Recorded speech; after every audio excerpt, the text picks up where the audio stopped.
우리가 계속해서 예배소서를 저희가 같이 나누고 있습니다. 그래서 1장부터 3장까지는 교리 부분이죠. 거기서 그리스도인은 누구인가에 대한 정체성과 또 그리스도인으로서 우리가 받는 하나님의 그 놀라운 축복이 무엇인지에 대해서 말씀하고 난 다음에 그 그리스도인들로 구성된 교회의 본질에 대해서 말씀하고 교회 하나됨의 중요성에 대해서 말씀을 했습니다. 그러고 난 다음에 이제 4장서부터 6장까지는 거기에 대한 적용 부분이죠. 그렇다고 한다면 그 구원의 부르심을 받은 성도들은 어떻게 살아야 될 것인가에 대해서 같이 나눴습니다. 먼저는 그리스도인은 사람들과 관계에서 어떻게 살아야 될 것인지, 또 하나님 관계에서는 어떤 자세를 취해야 되는지, 또 자신에 대해서는 어떻게 살아야 되는지에 대해서 우리가 같이 앞에서 나눴습니다. 대인관계에서는 거짓을 버리고 우리가 진실되어야 될 것과, 하나님 앞에서는 우리가 잃어버린 죄로 말미암아 잃어버린 옛사람을 버리고 새 사람으로 하나님을 닮아가는 삶을 살아야 될 것을 말씀하고 난 다음에 우리 자신에 대해서 무엇보다도 세월을 아껴야 된다라고 말씀을 하고 있습니다.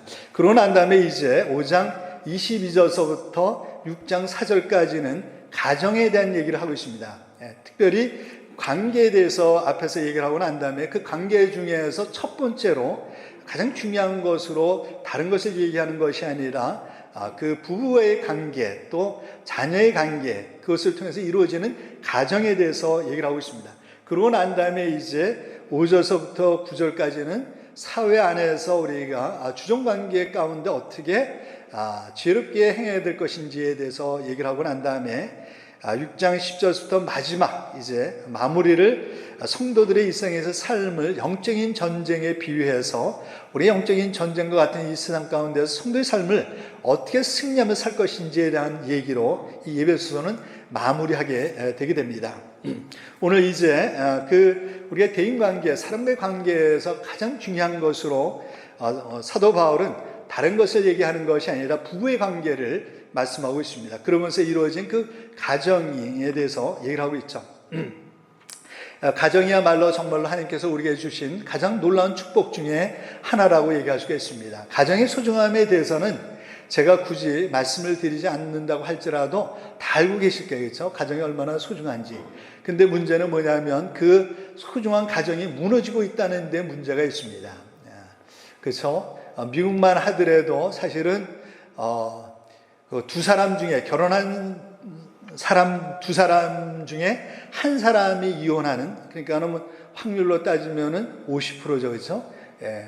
그래서 우리 주위에 보면은 이혼한 가정, 재혼한 가정, 그런 가정들이 상당히 많습니다. 그리고 친아버지의 어머니가 아닌 그런 부모 밑에서 자라는 사람들이 자녀들이 얼마나 많은지 몰라요. 많은 가정들이 깨어지고 어려움 가운데 있는 것을 우리가 보게 됩니다.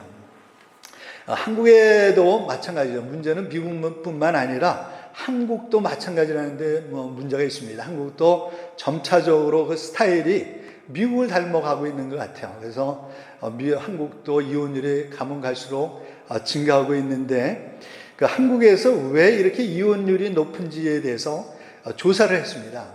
그래서 20대에서 30대 사이, 그 다음에 40대에서 50대 사이에 이혼율이 왜 높은지를 조사를 했는데요. 여러분은 왜 20대, 30대, 40대, 50대 이혼한다고 생각하세요? 그 가장 큰 이유가 뭘까요? 했는데요. 20대에서 30대는 가장 큰 이혼의 원인이 뭐냐면 성격적인 차이입니다. 성격적인 차이를 참지 못해가지고 이혼하는 확률이 얼마냐면 41%고요. 그 다음에 두 번째는 뭐냐면 뭘까요? 여러분 뭐라고 생각하세요? 경제적인 이유입니다. 경제적인 어려움 때문에 이혼하는 그 퍼센테이지가 몇 프로냐면 38%고요. 세 번째는 뭐냐면 외도입니다. 부정, 성적인 부정 때문에 21%가 이혼하는 걸로 되어 있습니다.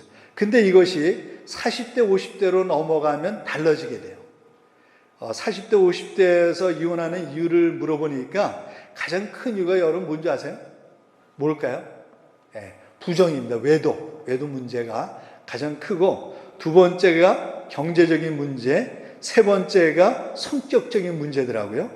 그래서 제가 보기에는 성격적인 문제로 이혼율이 첫 번째에서 세 번째로 간 이유가 20대, 30대에서 이미 성격적인 어려움이 있는 사람은 다 이혼한 것 같아요, 이미. 그래서 퍼센테이지가 40대, 50대로 올라가면 줄어들지 않나 하는 생각을 하게 됩니다. 근데 저의 관심은 거기에 있는 것이 아니라 우리 그리스도인들은 어떠한가 하는 것입니다.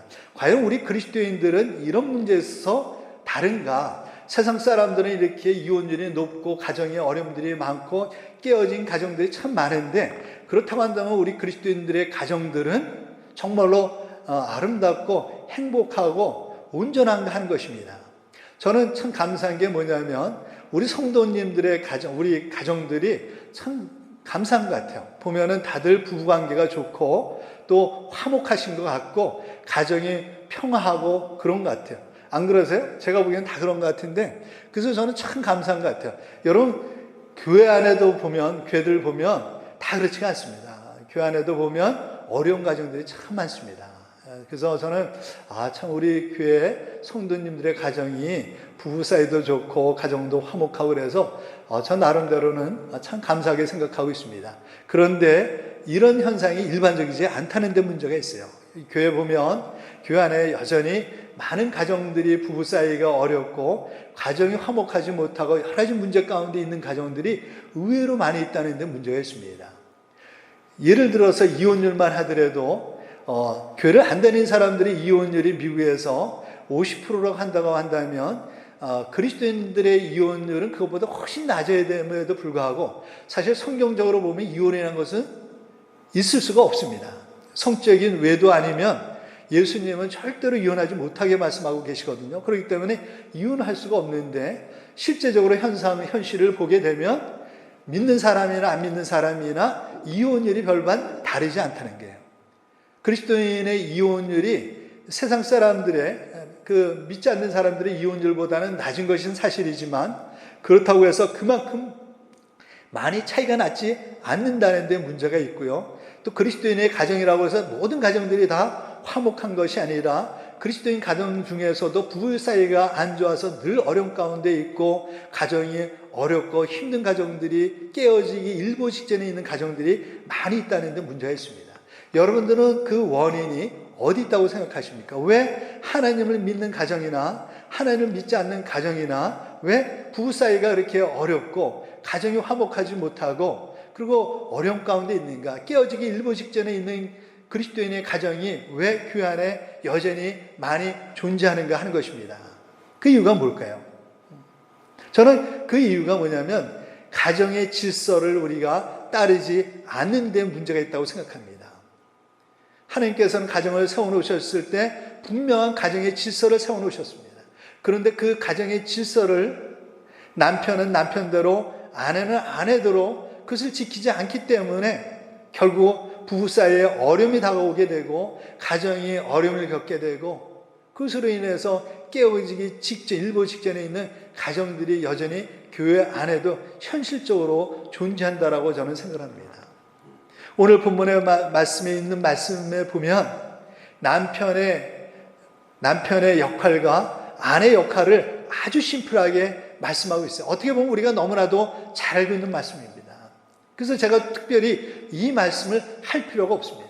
근데 현실은 뭐냐면 우리가 알고는 있는데 그것을 제대로 지키지 않고 있다는 데 문제가 있어요. 하나님께서는 이미 우리에게 어떻게 하면 우리 가정이 부부 사이가 행복한 부부 사이가 되고 행복한 가정이 될 것인지에 대해서 복잡하지도 않아요. 복잡하지도 않습니다. 아주 심플하게 간단하게 누구나 들으면 이해할 수 있게 해놓으셨음에도 불구하고 왜 여전히 그리스도인의 부부 사이가 어렵고 화목하지 못하고 가정이 화목하지 못한가 하는 것입니다. 아는 것이 중요한 것이 아니라 우리가 그것을 지키는 것이 중요한 것이죠. 저는 이것만 오늘의 이 본문만 우리가 잘 지킨다고 한다면 정말로 부부 사이에 문제가 될 것이 없는 것 같아요. 부부 사이는 화목할 수밖에 없고요. 그다음에 가정은 행복할 수밖에 없고요.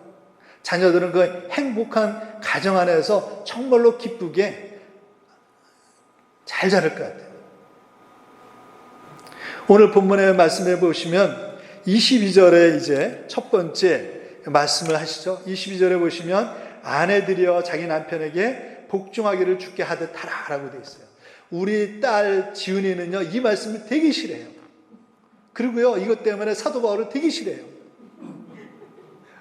사도 바울 되게 싫어합니다. 우리 지은이가 안 믿는 사람이 아니라 믿거든요. 믿는데도 불구하고 자기는 사도 바울이 너무 싫대요. 그리고 이 말씀을 너무 싫어합니다. 왜 아내가 남편에게 복종해야 돼? 여기 보시면 제일 먼저 가정의 원리, 가정의 질서를 위해서, 화목한 가정을 위해서, 또한 화목한 부부 사이를 위해서 제일 먼저 누구에게 권면하고 있는지를 우리가 눈여겨볼 필요가 있어요. 누구에게요? 아내에게 하고 있다는 거예요. 아내에게. 뭘 얘기를 하고 있습니까? 이 부부 사이에서 또 가정에서 정말로 중요한 역할이 누구에게 있다는 거예요? 아내에게 있다는 거예요, 여러분. 그렇지 않습니까? 우리가 생각하기에 원래 누구한테 먼저 얘기를 해야 돼요? 원래 우리가 생각하는 순서는 뭡니까? 남편들에게라고 얘기를 해요. 남편들이여라고 얘기를 해야 되지 않습니까? 남편에게 먼저 얘기를 해야 되는데 여기서는 남편에게 먼저 얘기를 하지 않고 순서를 바꿔놨어요. 의도적으로. 성경에 보면 뭐 그냥 그 순서에 중요하지 않게 얘기하는 것도 있지만 많은 경우에 보면 이 순서가 상당히 중요합니다. 여기서도 보면은 하나님께서 사도 바울을 통해서 아내들에게 먼저 이 권면의 말씀을 주셨다는 것은 여기에는 이 중요성이 있기 때문이라고 저는 생각합니다. 뭐예요? 이 가정, 부부 사이에서 가정에 있어서 정말로 중요한 역할이 누구에게 달려있냐면 아내에게 달려있다라고 저는 생각합니다. 그렇기 때문에 먼저 아내에게 주신 것 같아요. 실제적으로 그 가정에 정말로 중요한 역할은요, 남편, 아버지보다 어머니요, 아내인 것 같아요. 남편도요, 결국은 누구에 의해서 영향을 받냐면 아내에게 가장 많이 영향을 받습니다. 그 남편을 일으키고 세우고 하는 것이 누구에게 달려있냐면 여러분, 아내에게 달려있다는 사실을 아세요? 가만히 보면 그래요. 남자들이 아내의 말을 안 듣는 것처럼 보이지만요, 나중에 보면 여자가 아내가 얘기한 대로 되더라고요, 인생이. 그렇기 때문에 이 아내가 얼마나 중요한지 몰라요. 자녀들도 그런 것 같아요. 자녀들이 아버지 영향을 받는 것보다는 어머니 영향을 훨씬 많이 받습니다. 우리 딸이나 아들도요, 전화할 때 저한테 전화할 때보다는 저희 엄마한테 전화할 때가 훨씬 많은 것 같아요. 뭐 고민이 있거나 뭐 상의할 일이 있으면 저한테 전화 잘 안 하더라고요. 저기 아내한테 하지.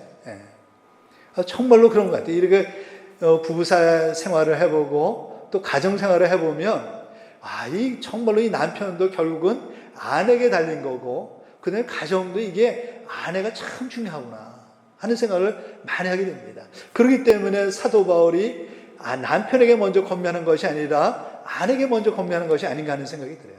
실제적으로 이스라엘 사람들도요, 유대인들, 이 사람이 정말로 그 가정이 유대적인 가정인지 아닌지를 결정하게 될 때 뭐를 보게 되냐면 그 남편이 유대인이냐 아니냐를 보기보다는 그 아내가 유대인인지 아닌지를 먼저 점검합니다. 남편이 유대인이냐 아니냐는 별로 중요하지 않다는 거예요.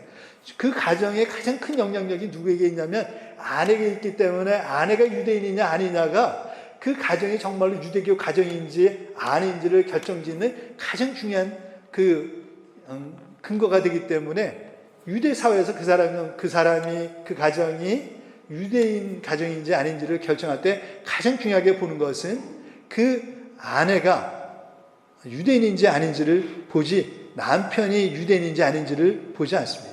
그만큼 여자의 가정에서의 아내 역할, 어머니 역할이 얼마나 중요한지 몰라요.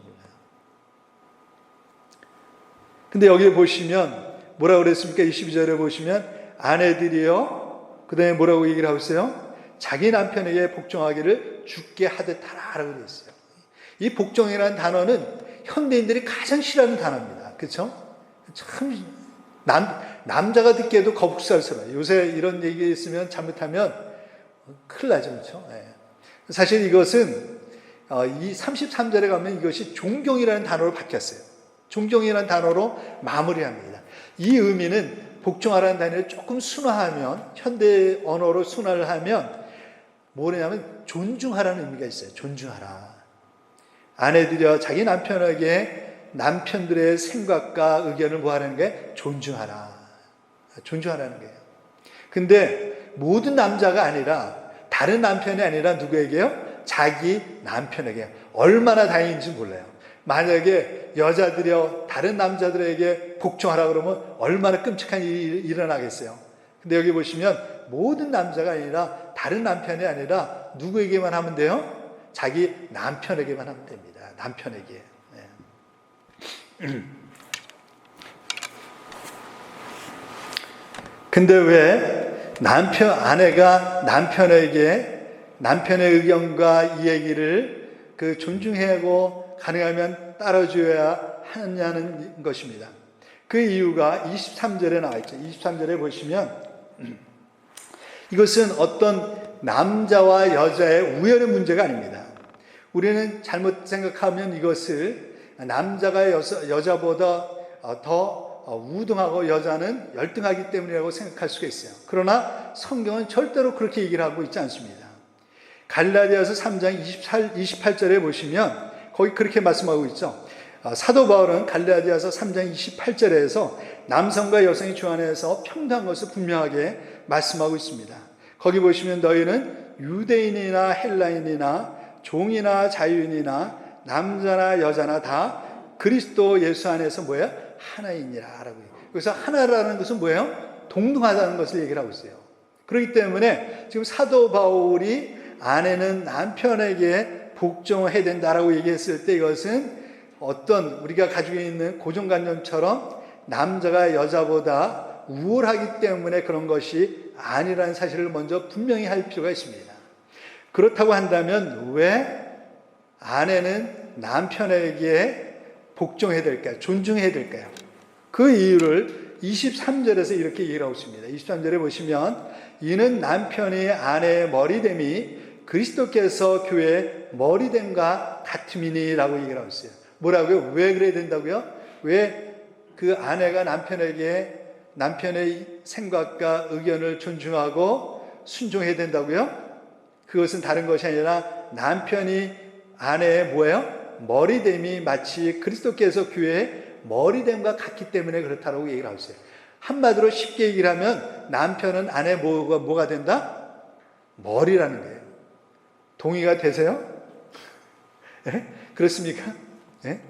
우리는 잘못 생각하면 이것을 마치 예수님이 교회의 머리가 되셔서 예수님이 교회보다 우월하신 것처럼, 그래서 남편이 여자보다 아내보다 우월하다고 우리가 그렇게 해석할 수가 있는데 그런 의미가 아닙니다, 여러분. 그런 의미를 얘기를 하는 것이 아니에요. 그래서 제가 먼저 이 말씀이 그런 전제에서 나온 것이 아니라 뭐야? 똑같다는 전제에서 나왔다는 것을 말씀을 드린 거예요. 여기서 얘기하고 있는 것도 그 우열의 차이에서 말씀하고 있는 것이 아닙니다.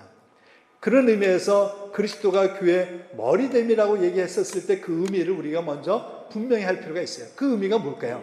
그리스도가 교회의 머리 된다는 의미가 뭘까요? 여기서 얘기하고 있는 그것은 뭡니까? 그건 다른 것이 아니에요. 교회 질서를 위해서 예수님께서 교회가 예수님의 뜻이 자기 뜻과 맞든 안 맞든 교회는 어떻게 됩니까? 예수님의 말씀에 예수님의 뜻을 따라야 된다는 거예요. 그렇죠? 따라야죠. 그래야지 교회 질서가 세워지게 되거든요. 그런 의미를 얘기를 합니다. 그리스도가 교회의 머리가 된다는 것은 여기서 얘기하고 있는 것은 우월적인 측면에서 그리스도가 교회의 머리 된다는 의미가 아니라 어떤 의미라고요? 교회가 예수님의 뜻이 자기 뜻과 같든 안 같든 맞든 안 맞든 자기 뜻과 맞든 안 맞든 따라야 되는 것처럼, 그리스도가 교회의 머리가 되기 때문에 따라야 되는 것처럼 아내는 어떻게 된다는 거예요? 남편의 의견이 자기 생각과 맞든 안 맞든 어떻게 된다는 거예요? 따라야 된다는 의미를 가지고 있어요. 그런 의미예요. 그래서 우리가 다르게 생각하면 안 됩니다. 근데 여기서 우리가 두 가지를 우리가 주의해야 될 것 같아요. 그렇다고 해서 아내는 남편의 생각과 의견을 따라야 된다고, 존중하고 따라줘야 된다고, 순종해야 된다고 얘기를 해서 남편이 무조건적으로 강요해서는 안 된다는 거예요. 우린 잘못하다 보면, 이 말씀 때문에 잘못하다 보면 아내는 무조건 남편의 의견을 존중하고 따라야 되고, 그러고 남편은 무조건 그것을 아내에게 강요할 수 있다고 생각하지만 그런 의미가 아닙니다. 이것은 그런 의미가 아니에요. 두 가지로 우리가 먼저 분명히 할 필요가 있어요. 이 22절은 뭐를 전제로 하고 있냐면 21절을 먼저 전제하고 있다는 사실을 알고 계셔야 돼요.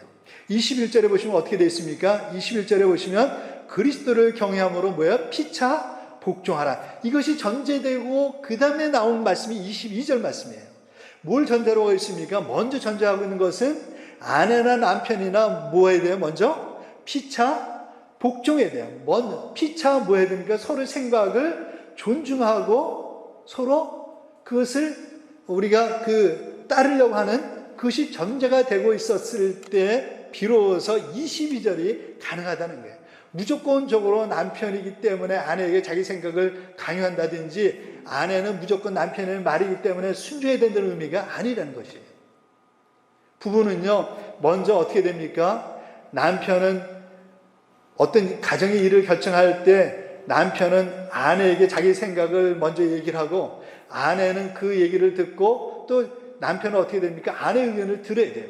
그래서 아내는 거기에 대해서 어떻게 생각하고 있는지를 의견을 듣고, 그래서 혹시 자기가 생각하고 있는 것이 맞는지 틀리는지, 혹시 잘못된 것은 없는지, 미처 생각하지 못한 것은 없는지를 점검을 해야 돼요. 그래서 만약에 자기가 미처 생각하지 못했던 것들이 있다고 한다면 그것을 보완해서 새로운 안을 가지고 어떤 일들을 추진해야지, 자기 남편이기 때문에 오늘 이 말씀처럼 아내는 남편이 머리 되기 때문에 무조건 순종해야 된다고 해서 강요해서는 안 된다는 것입니다.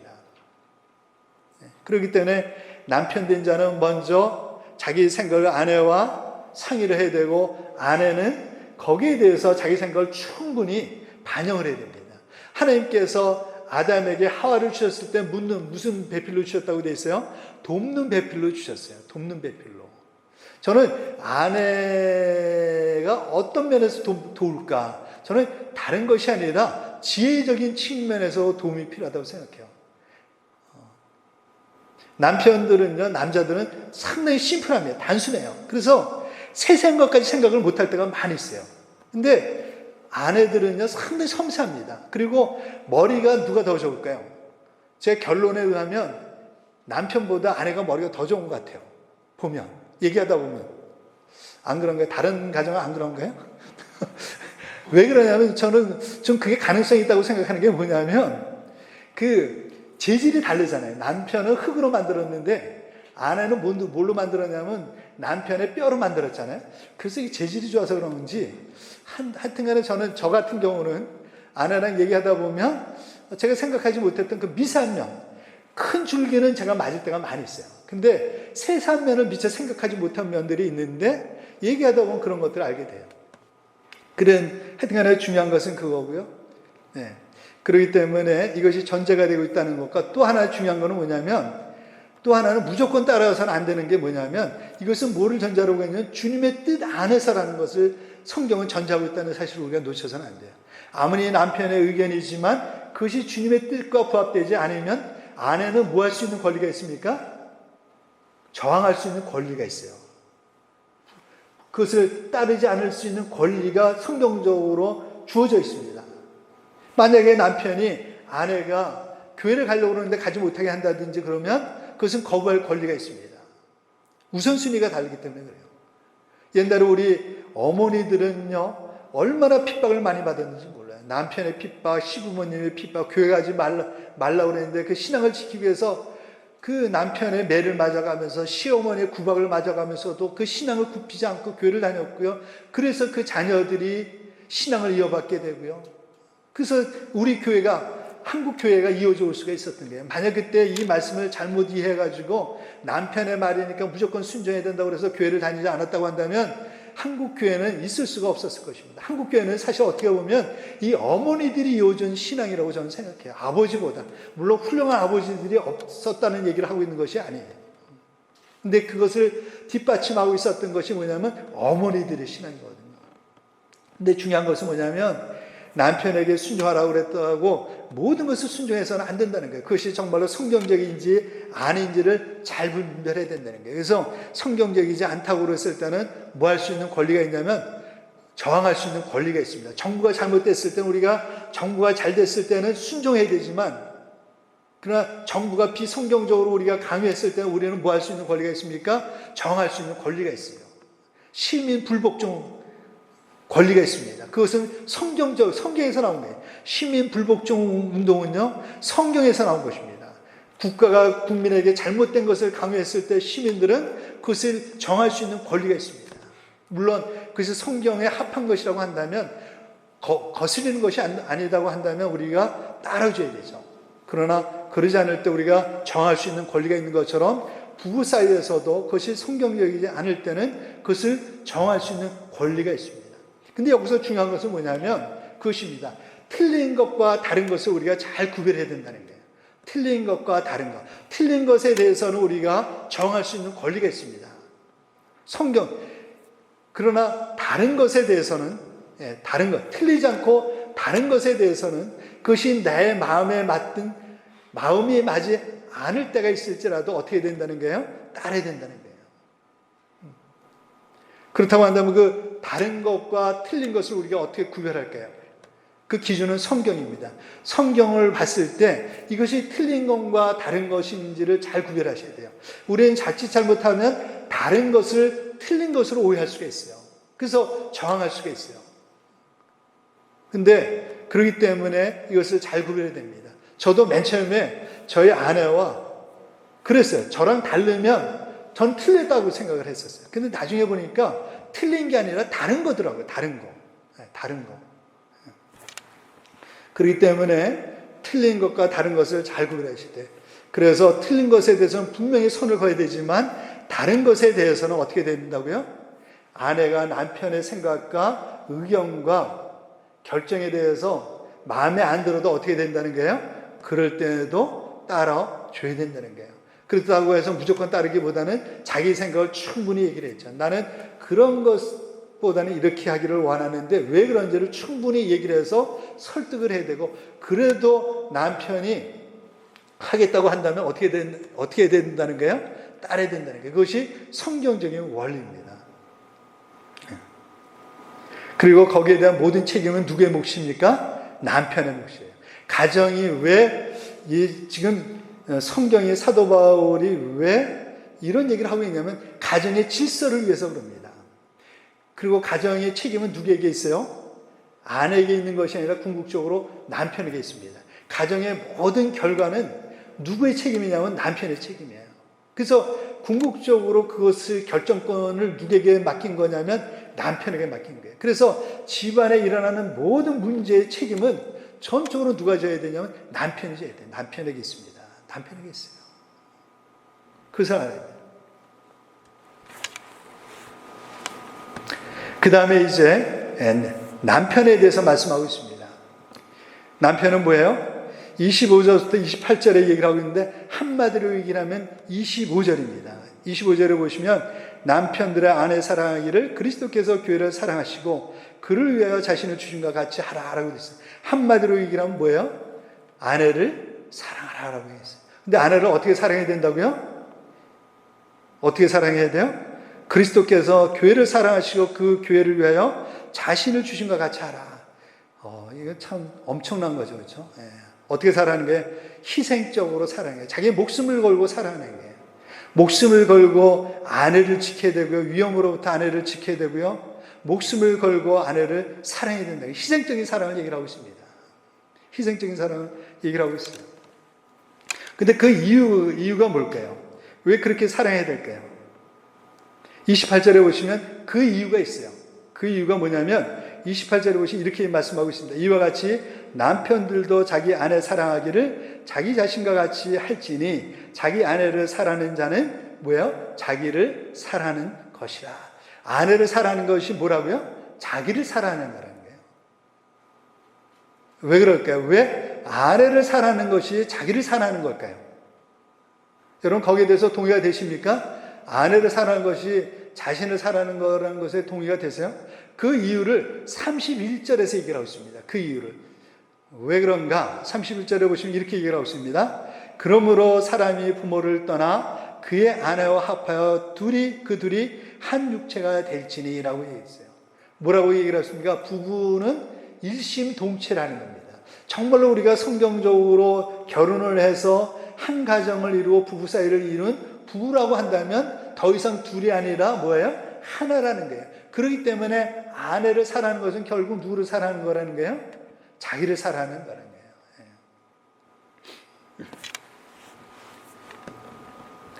그리고 나서 사도 바울은 이것이 하나님의 비밀이라고 말씀하고 있어요. 비밀이다. 32절에 보시면 그러므로 사람이 부모를 떠나 그의 아내와 합하여 그 둘이 한 육체가 될지니 이 비밀이 크도다라고 32절에 말씀하고 있어요. 살아보면 살아볼수록 가정이 참 하나님의 놀라운 지혜가 있다는 생각을 많이 하게 됩니다. 여러분 그러지 않으세요? 이 가정이 심플한 것 같은데 하나님께서 세우신 가정 생활을 하다 보면 이 가정 안에 얼마나 하나님의 놀라운 비밀이 있고 또 축복이 있고 하나님의 놀라운 그 지혜가 담겨져 있는지 몰라요. 그래서 사도 바울은 비밀이라고 얘기를 하고 있습니다. 살아보면 살아볼수록 그 안에 하나님의 놀라운 지혜가 있고 축복이 있다는 사실을 알게 되고요. 한마디로 얘기하면 하나님의 신비라고 얘기할 수가 있어요. 신비입니다. 살아보면 살아볼수록 정말로 이 가정은요, 우리에게 없어서는 안 될 소중한 삶의 보금자리입니다. 하나님께서 우리에게 많은 축복된 것들을 주셨지만 가장 놀라운 축복이 있다고 한다면 그것은 다른 것이 아니라 바로 가정이라고 얘기할 수가 있고요. 우리의 배우자라고 얘기할 수가 있습니다.